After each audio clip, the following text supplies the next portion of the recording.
Hey everyone, and welcome to this explainer. Look, if you live anywhere around Central Texas, you already know your AC isn't just some, nice to have luxury. It is an absolute, non-negotiable lifeline against the sheer unrelenting misery of a 105-degree afternoon. So today, we're going to unpack exactly what happens to your HVAC system when it faces the unique and honestly pretty brutal elements of Taylor, Texas and the surrounding Williamson County area. By the time we're done here, you're going to have a crystal clear roadmap for understanding, preventing, and handling those dreaded summer breakdowns. Let's get into it. Picture this, all right? It's 4 p.m. on a random Tuesday. The thermometer outside is reading a blistering 98 degrees. You walk into your living room expecting that glorious blast of cold relief, but instead, boom, you're hit with warm, stagnant air. No way. Your AC just quit.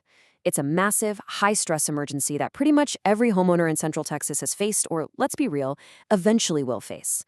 But why? Why do air conditioners struggle so mightily down here compared to the rest of the country? Well, that brings us right to Section 1, the Taylor Climate Challenge. See, we aren't just dealing with your generic, run-of-the-mill warm weather here.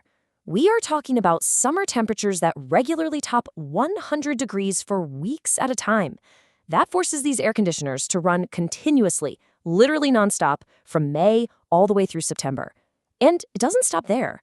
Winter brings rapid thermal shock, crazy temperature swings where you might wake up to mornings in the 30s, and by the afternoon, it's in the 70s. Plus, below ground, we've got this expansive red clay soil that drastically shifts around with moisture. And in the air, there's heavy agricultural dust from all the nearby farming.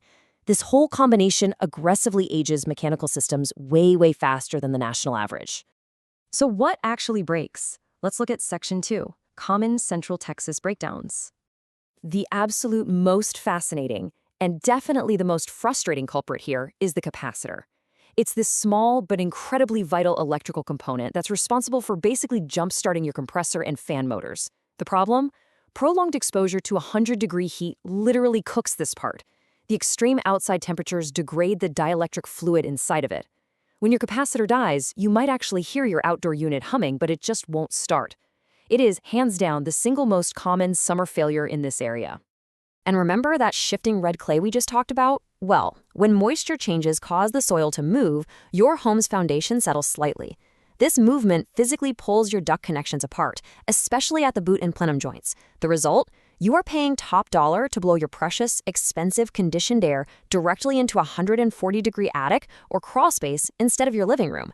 It leads to weird, hot spots in your house and absolutely skyrocketing utility bills. To make matters even worse, that local agricultural dust and those pesky cottonwood seeds act like a suffocating blanket on your outdoor unit. It coats the condenser coils and severely blocks airflow. When this happens, heat transfer drops off a cliff, and the system has to run significantly longer just to hit your target temperatures.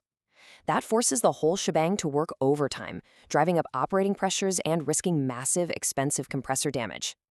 Okay, so how do we fix it? Section 3, the 3-step repair process. According to local experts, the repair process should be completely transparent and designed to relieve your stress, not add to it. Step 1 is contact and dispatch. You should get a real person on the phone who actually prioritizes emergencies and gives you a realistic window for when they'll arrive. Step 2 is diagnosis and approval. This ensures the technician identifies the root problem, not just a symptom, and gives you a clear quote without all the confusing jargon or high-pressure sales tactics. Literally nothing happens without your approval. And finally, Step 3, repair and testing, where the system gets fixed and fully load tested before the technician even thinks about pulling out of your driveway. Now, the real secret to surviving these breakdowns is the fully stocked truck. Because local technicians know the Taylor climate inside and out, they already carry the exact parts that fail most often: capacitors, contactors, fan motors, thermostats, you name it. This means you get same-day fixes. Seriously. Nobody wants to be told, oh, your part is on order, while their family sweats for 3 days in the middle of the Texas summer. But that leads us to a really tough question. Section 4, repair versus replace.